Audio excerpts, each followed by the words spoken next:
Assalamualaikum warahmatullahi wabarakatuh. Perkenalkan, nama saya Natalia Roisman sebagai narasumber dalam pembicaraan hari ini, yang dimana saya di sini akan membahas sebuah isu dan krisis. Sebelumnya pasti udah pada tahu kan apa itu isu dan apa itu krisis? Lebih ke kecelakaan ya, atau tidak? Sesuatu yang memang berbau masalah. Nah, di sini saya akan membahas hal tersebut yang terjadi di PT Widya Inti Plasma, yaitu perusahaan yang bergerak di bidang pembuatan sepatu. Namun sebelum itu saya akan memperkenalkan dua rekan saya di sini. Ada Kak Resa Pelisa dan Kak Ani Sriuni, yang kebetulan mereka merupakan tim HSE. Nah, untuk mengetahui lebih lanjut, apa sih itu HSE dan apa sih hubungan HSE ini sama isu dan krisis yang akan kita bahas malam ini atau hari ini? Atau ngapain aja sih mereka berjaya atau bekerja jadi HSE gitu? Nah, jadi kita langsung aja biar beliau-beliau ini yang menjelaskan lebih detail, khususnya tentang isu dan krisis yang pernah dialami perusahaan mereka. Tuh bagaimana sih gitu ya? Atau bagaimana cara mereka menangani pencegahan atau ketika tindakan seperti apa yang akan mereka lakukan ketika terjadi krisis tersebut. Nah, baik, kita persilahkan kepada Kak Resa Felicia untuk menjelaskan apa itu HSE. Eh, terus ngapain aja sih gitu kerjanya dan apa sih kaitannya sama isu yang akan kita bahas saat ini? Oke, baik. Di sini saya akan menjelaskan apa itu HSE dan apa hubungannya kami sebagai HSE dengan isu atau krisis yang kami tangani saat ini. Jadi, pihak perusahaan sebelum mereka beroperasi untuk mempekerjakan operatornya, mereka membuat sebuah tim yang dimana tim tersebut untuk menangani hal-hal penting.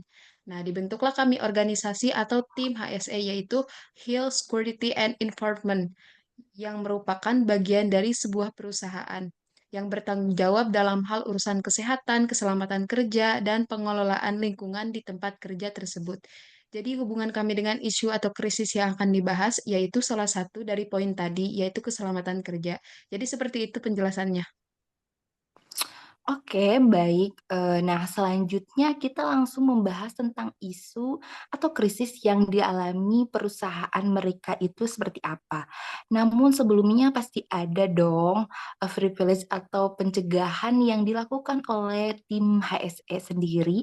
Karena kalau sudah ada yang bertanggung jawab jauh-jauh hari sebelum-sebelumnya terjadi krisis seperti ada pencegahan. Nah, dari pencegahan tersebut, hal apa sih kira-kira yang dilakukan atau dengan cara apa kalian memberi tahu atau menginformasikan kepada para operator yang bekerja di lapangan?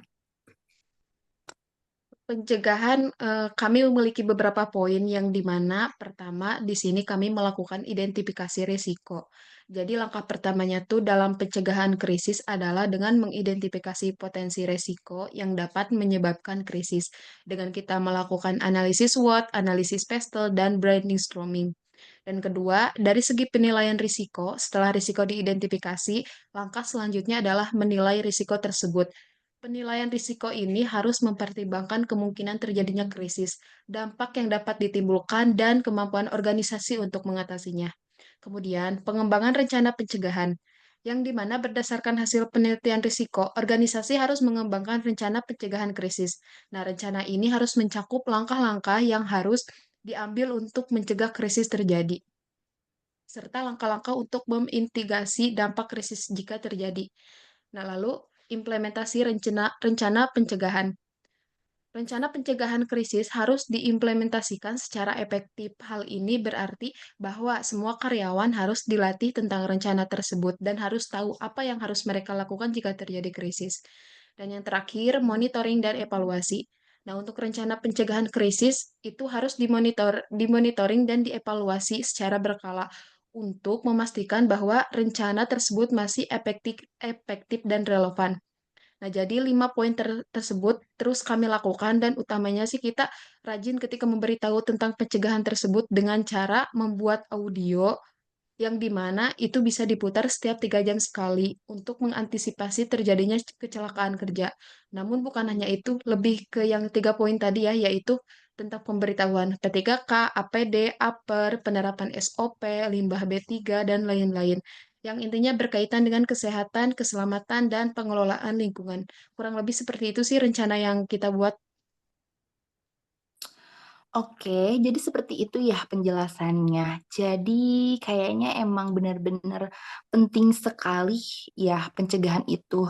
Karena jika tidak ada tim HSE, kemungkinan angka kecelakaan kerja pasti banyak.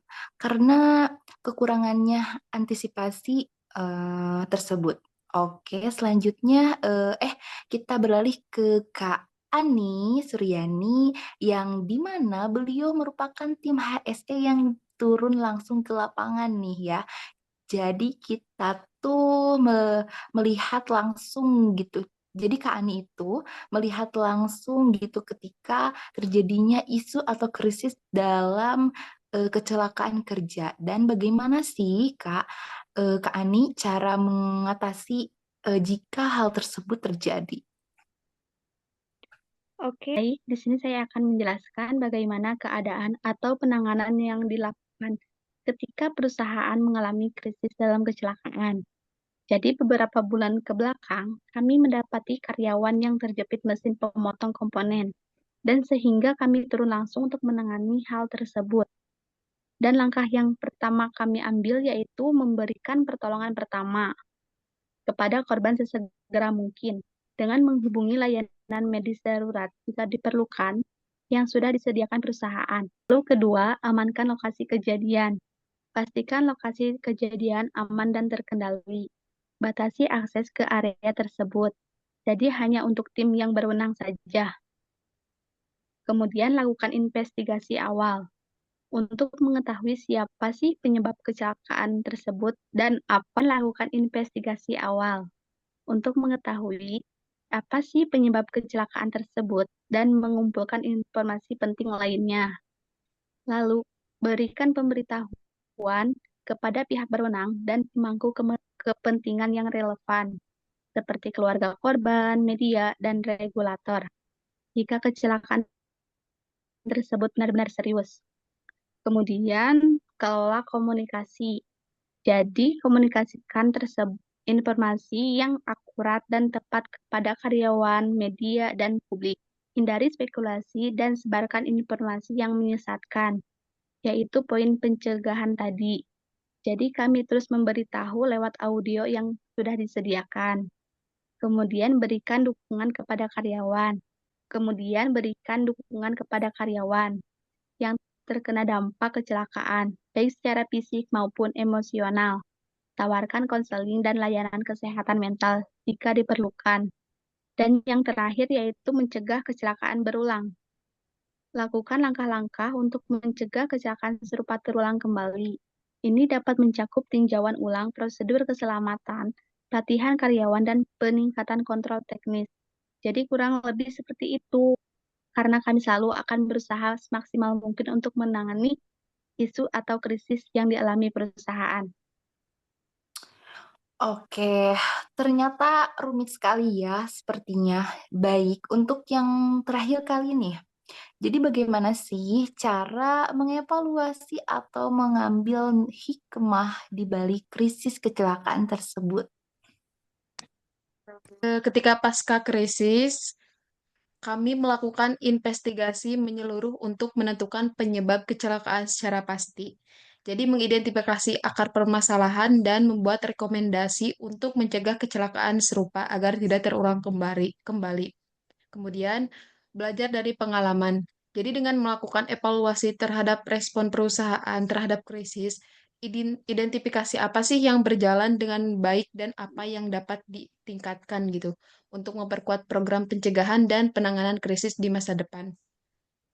Lalu dukungan untuk pemulihan korban, baik secara fisik maupun finansial, dengan membantu mereka mendapatkan perawatan medis yang diperlukan, kompensasi dan layanan rehabilitas.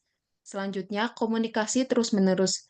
Teruslah berkomunikasi dengan karyawan, media, dan publik untuk memberikan informasi terbaru tentang kecelakaan dan upaya pemulihan.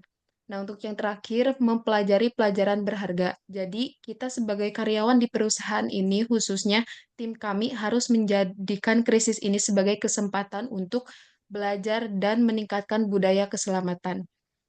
Dan penting banget untuk diingat bahwa setiap krisis kecelakaan memiliki keunikan tersendiri, sehingga penanganan krisis yang tepat pun harus disesuaikan dengan situasi dan konteks yang spesifik.